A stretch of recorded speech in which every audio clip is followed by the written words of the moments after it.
Halo selamat pagi pemirsa, selamat Hari Sumpah Pemuda bagi kita semua. Dan bertepatan dengan Hari Sumpah Pemuda ini dijadikan momentum pemerintah untuk menjemput target 20 juta wisatawan mancanegara pada 2019. Dan di bulan Oktober ini juga tepat 1 tahun kepemimpinan dari Menteri Pariwisata. Apa saja yang sudah dilakukan oleh Kementerian Pariwisata selama 1 tahun kerja ini, dan juga apa yang sudah dilakukan untuk mencapai target 20 juta wisatawan mancanegara pada 2019 nanti. Bersama saya Lucia Sari, kita akan membahasnya dalam perbincangan khas 8-11 saat ini. Dan sudah ada di studio Bapak Arif Yahya, Menteri Pariwisata, serta Ketua Badan Promosi Pariwisata Daerah NTB, Taufan Rahmadi. Selamat pagi Pak Arif, Pak Taufan. Assalamualaikum. Iya, sebelum kita bicara soal target nih Pak ya, kita lihat dulu nih Pak, fokus kepada kepemimpinan selama 1 tahun ini Pak. Apa yang sudah diraih oleh Kementerian Pariwisata selama 1 tahun kerja ini? Oke, banyak sekali, dan yang paling seru kita udah ngalahkan Malaysia.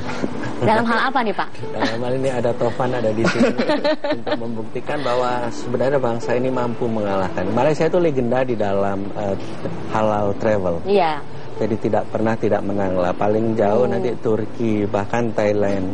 Nah, untuk pertama kalinya Indonesia bisa mengalahkan itu. Artinya apa sih? Promosi kita berjalan dengan baik, branding, advertising, selling kita, dan akhirnya dunia mengakui.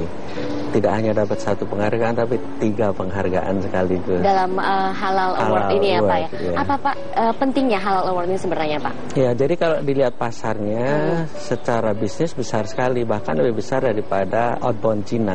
Cina itu ada sekitar 100 juta, halal ini 120 juta.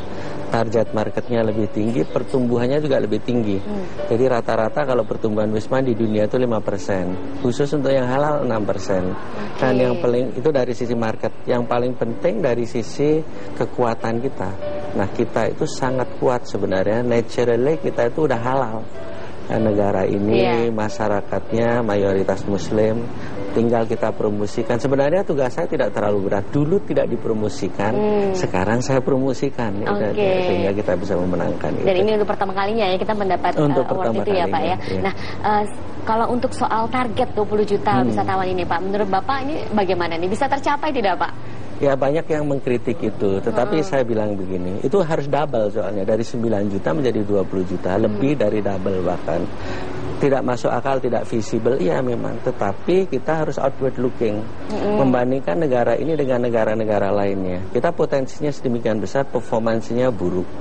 Nah, negara lain contohnya Malaysia 27 juta, Thailand 26 juta, Singapura 16 juta.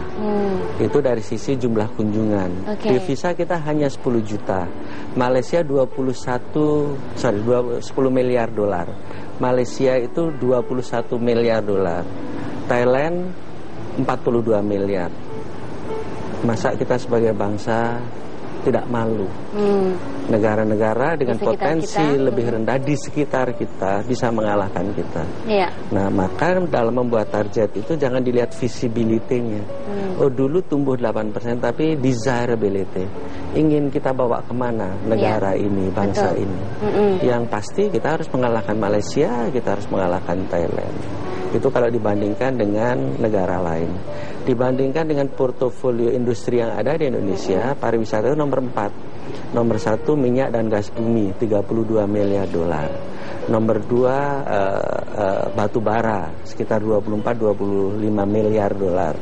Nomor 3 CPO, kelapa sawit, sekitar 15 miliar dolar. Nomor 4 pariwisata, itu 10 miliar. Namun dari ketiga ini yang tumbuhnya sangat kencang, 8% per tahun, dan kita bisa proyeksikan 20% per tahun mulai 2015 sampai, itu adalah pariwisata. Singkatnya, kita ingin pariwisata ini menjadi penghasil devisa terbesar, dan itu memungkinkan karena potensi kita sangat besar. Dan pariwisata itu karena dia services recurring, bisa diulang-ulang dibanding dengan natural resources. Itu kalau kita eksploitasi habis. Apa yang nanti kita wariskan ke itu. Jadi in short jawabannya, target 20 juta tidak ada tawar-menawar, harus bisa diterima. Otherwise kita akan malu sebagai bangsa Indonesia. Satu, kalau dibandingkan negara lain. Yang kedua, kita tidak akan bisa mendapatkan penerima devisa terbesar di luar sumber daya alam. Oke. Nah, apa yang sudah dilakukan untuk mencapai target ini, Pak? Oke, banyak sekali. Saya kelompokkan di 3 hal saja. Pemasaran itu udah bagus. Branding kita Wonderful Indonesia dan Pesona Indonesia dulu tidak dapat ranking. Dari 141 negara loncat 100 peringkat. Sekarang menjadi 47 dari 141 negara. Itu dari sisi pemasaran. Yang kedua, yang tadi itu kita bisa membuktikan travel word halal kita bisa dapat. Yang ketiga, jumlah wismanya sudah sesuai yang kita rencanakan. Sampai dengan bulan September ini udah 7 juta. Jadi untuk mencapai 10 juta itu on track lah. Itu dari sisi pemasaran. Yang kedua dari destinasi. Kita bangun 25 kawasan strategis pariwisata nasional tahun ini. Lebih fokus lagi 10 prioritas. Lalu yang ketiga di regulasi dan SDM.